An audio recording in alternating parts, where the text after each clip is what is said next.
Shalom saudara yang terkasih dalam Tuhan. Hari ini kita masuk dalam hari ke-34 dalam 40 day to build up our faith.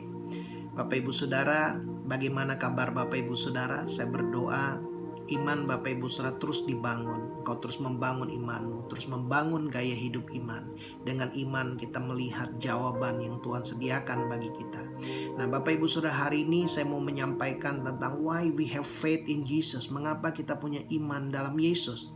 Nah kita melihat Bapak Ibu Saudara di hari-hari yang kita sedang alami hari-hari ini di tengah masa krisis, masa pandemi, apa yang Tuhan katakan di dalam 2 Timotius 3 ayat 1 dikatakan, ketahuilah bahwa pada hari-hari terakhir akan datang masa yang sukar. Nah Bapak Ibu Saudara, Tuhan mau kita tahu apa yang terjadi tentang hari-hari yang terakhir akan datang masa yang sukar. Kita melihat kalau hari-hari ini kita sedang mengalami masa-masa yang sukar, apa yang terjadi hari-hari ini tidak membuat Tuhan terkejut karena Tuhan sudah menuliskannya. Tuhan sudah menyatakannya di dalam firman-Nya. Bahkan di kitab Hagai dikatakan, Hagai 2 ayat 7 dan 8, sebab beginilah firman Tuhan semesta alam. Sedikit waktu lagi maka aku akan menggoncangkan langit dan bumi, darat dan laut dan darat. Ayat 8 dikatakan, aku akan menggoncangkan segala bangsa. Nah Bapak Ibu Saudara, kita melihat hari ini krisis yang terjadi bukan hanya ada di bangsa kita, tetapi krisis ini adalah krisis global. Segala bangsa sedang digoncangkan. Nah Bapak Ibu Saudara, saya percaya di tengah goncangan agar tinggal tetap yang tidak tergoncangkan. Tuhan mau iman kita tinggal tetap, iman kita unshakable, tidak tergoncangkan Bapak Ibu Saudara. Nah mengapa Bapak Ibu Saudara kita punya iman kepada Yesus? Yang pertama Bapak Ibu Saudara, dasar kita punya iman kepada Yesus karena Yesus adalah Tuhan. Yohanes 1 ayat 1-3 dikatakan, pada mulanya adalah firman. Firman itu bersama-sama dengan Allah dan firman itu adalah Allah. Yesus adalah firman Allah. Yesus adalah Allah. Ia pada mulanya bersama-sama dengan Allah. Segala sesuatu dijadikan oleh Dia, oleh firman, dan tanpa firman tidak ada satupun yang telah jadi dari segala yang dijadikan. Bapak Ibu Saudara, dengan firman Tuhan menjadikan apa yang tidak ada menjadi ada.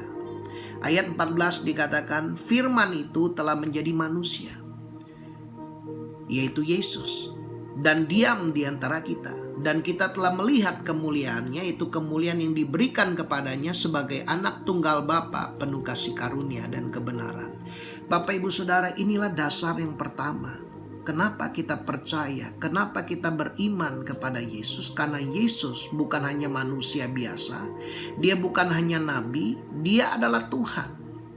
Yesus adalah Tuhan. Yesus adalah Tuhan yang telah menjelma menjadi manusia. Dia hidup 2000 tahun yang lalu. Dan Dia mati di atas kayu salib. Sehingga barang siapa yang percaya kepadanya tidak binasa, melainkan beroleh hidup yang kekal. Yesus datang agar kita memiliki hidup dan memilikinya di dalam segala kelimpahan. Bapak Ibu Saudara, biarlah hari-hari ini iman kita tidak menjadi goyah. Iman kita tetap teguh kepada Tuhan Yesus karena Dia adalah Tuhan. Yang kedua Bapak Ibu Saudara, kenapa kita percaya kepada Yesus? Karena bagi Tuhan tidak ada yang mustahil.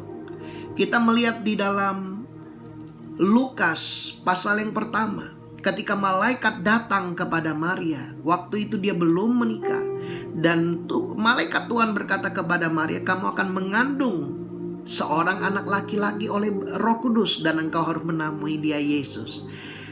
Dan Lukas 1 ayat 37 berkata, bagi Tuhan tidak ada yang mustahil. Bagi Tuhan tidak ada yang mustahil. Lukas 1 ayat 45 berkata, berbahagialah ia yang telah percaya, sebab apa yang dikatakannya kepadanya dari Tuhan akan terlaksana. Bapak Ibu Saudara, apakah kita percaya bahwa apa yang dikatakan Tuhan kepada kita, janji Tuhan yang Tuhan berikan kepada kita pasti terlaksana, pasti terjadi. Bapak Ibu Saudara, pegang janji Tuhan. Kejadian 18 ayat 14 dikatakan, Tuhan bertanya kepada Sarah, adakah sesuatu apapun yang mustahil untuk Tuhan? Pada waktu yang telah ditetapkan itu, tahun depan aku akan kembali mendapatkan engkau. Pada waktu itulah Sarah akan mempunyai seorang anak laki-laki. Usia Sarah waktu itu sudah 89 tahun. Dia menerima janji Tuhan lewat suaminya Abraham ketika Abraham berusia 75 tahun. Waktu itu Sarah berusia 65 tahun, bahwa dia akan memperoleh seorang anak. Dan lewat keturunannya akan seperti bintang di langit. Nah, Bapak Ibu Saudara, Tuhan bertanya ketika segala sesuatu tampak mustahil. Ketika Sarah sudah mati haid, sudah mustahil untuk Tuhan dia punya anak. Tuhan bertanya kepada Sarah, adakah sesuatu apapun yang mustahil untuk Tuhan? Bapak Ibu Saudara, apakah hari-hari ini engkau sedang mengalami situasi yang mustahil? Mustahil mungkin untuk engkau melunasi hutangmu. Mustahil untuk terjadi pemulihan di keluargamu. Mustahil mungkin untuk terjadi pemulihan di pekerjaan, di bisnismu. Tuhan sedang bertanya, Bapak Ibu, adakah sesuatu yang mustahil untuk Tuhan? Kalau Tuhan berjanji dalam hidup Bapak Ibu Saudara, janji Tuhan tidak ditentukan lewat situasi dan kondisi. Janji Tuhan pasti digenapi. Bapak Ibu Saudara, Tuhan pasti menepati janjinya. Yeremia 32 ayat 17 dikatakan, Tuhan Allah, sesungguhnya engkau yang telah menjadikan langit dan bumi dengan kekuatanmu yang besar dan lenganmu yang terentang. Tiada satu apapun yang mustahil untukmu. Bapak Ibu Saudara, tidak ada satu apapun yang mustahil untuk Tuhan. Tidak ada. Tidak ada yang mustahil untuk Tuhan, Bapak Ibu Saudara.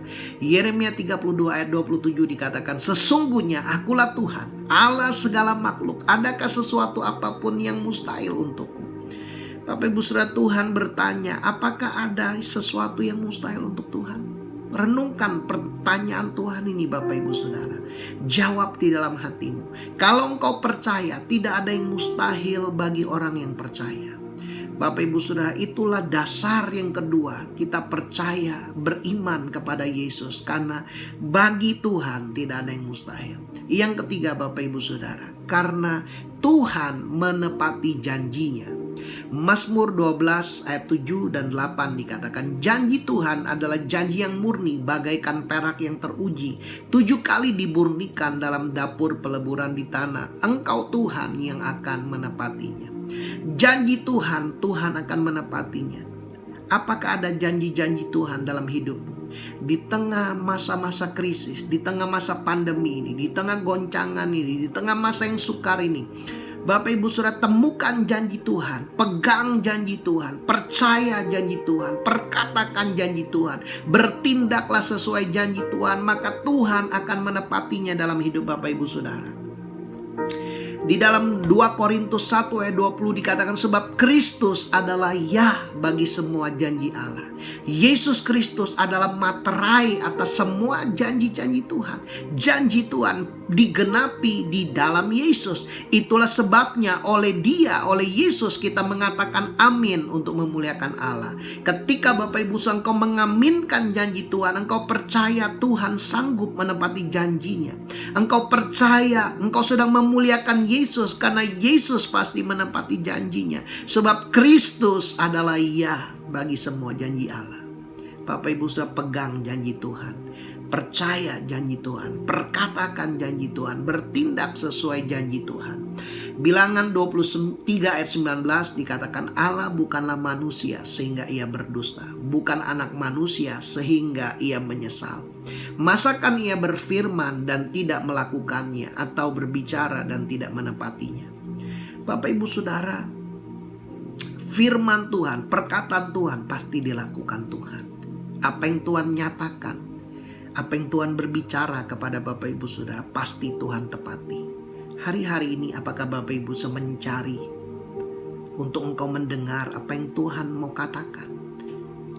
Hari kemarin kita mendengar, kita perlu mendengar firman, kita perlu mendengar petunjuk Tuhan.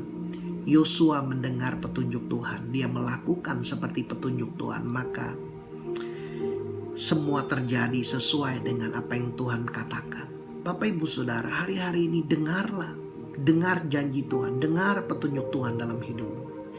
Roma 9 ayat 28 dikatakan,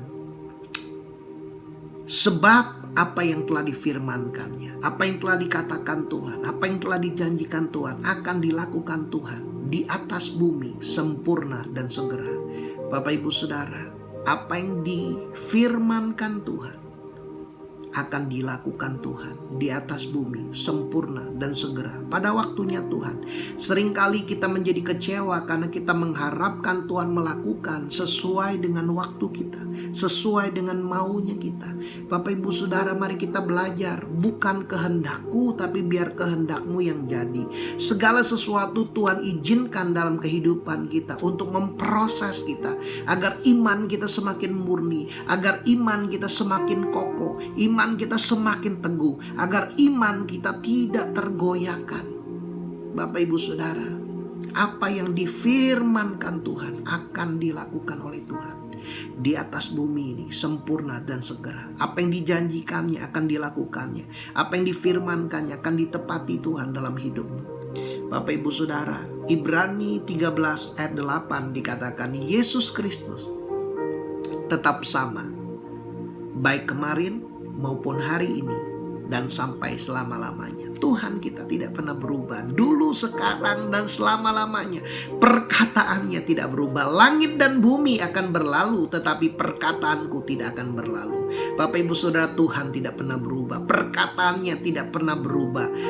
Perkataan Tuhan pasti terjadi, perkataan Tuhan pasti digenapi, perkataan Tuhan mendahului kenyataan.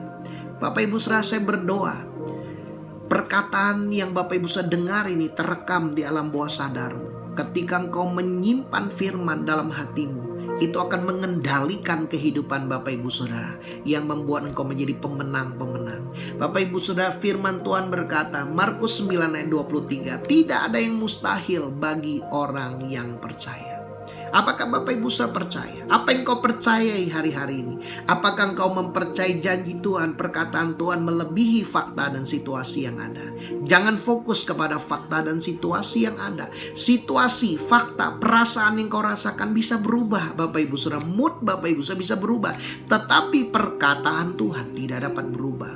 Jadilah kepadamu seperti imanmu, dikatakan di dalam Matius 9:29. Jadilah kepadamu menurut imanmu. Apa yang Bapak Ibu Saudara imani hari ini, apa yang kau percayai, terjadilah seperti yang engkau percaya. Matius 8 ayat 13 dikatakan, lalu Yesus berkata kepada perwira. Ada seorang perwira datang, hambanya sedang sakit, dan dia datang kepada Tuhan. Dia berkata, katakan saja sepatah kata, maka hambaku itu akan sembuh. Dan Yesus berkata, pulanglah, jadilah kepadamu menurut seperti yang kau percaya. Maka pada saat itu juga sembuhlah hambanya. Bapak Ibu Saudara, ketika Bapak Ibu Saudara percaya, mujizat itu terjadi. Masih ingat Bapak Ibu Saudara, Elia berdoa dan dia percaya bahwa hujan lebat akan datang, dan dalam sekejap mata langit menjadi gelap dan hujan lebat itu turun. Bapak Ibu Saudara, dengan mudah Tuhan dapat melakukan mujizat dalam hidupmu, tetapi Tuhan mau kita belajar untuk kita percaya. Apakah kita percaya bahwa apa yang Tuhan katakan pasti digenapi? Renungkan perkataan firman ini. Bapak Ibu Saudara, jangan biarkan firman ini berlalu. Renungkan, simpan firman ini. Biar firman yang Bapak Ibu Saudara dengar ini engkau catat, engkau hafalkan, engkau simpan di dalam hatimu. Simpan, karena firman yang tersimpan di dalam hatimu itulah yang akan mendatangkan kehidupan bagi yang mendapatkannya, dan kesembuhan bagi seluruh tubuh mereka. Ada kesembuhan di dalam pemikiranmu, kesembuhan di dalam emosionalmu, kesembuhan di dalam tubuhmu terjadi. Tuhan, terima kasih Bapa. Kami berdoa, kami bersyukur buat firman-Mu hari ini. Biar firman-Mu hari ini memberikan kekuatan, memberikan penghiburan. Tuhan, terangi hati kami, singkapkan, biar kami dapat mengerti firman-Mu, biar kami dapat melihat keajaiban dari firman-Mu. Terima kasih Bapa. Serahkan setiap orang yang mendengarnya ke dalam tangan-Mu. Dalam nama Tuhan Yesus kami berdoa. Amin. Tuhan Yesus memberkati Bapak Ibu Saudara.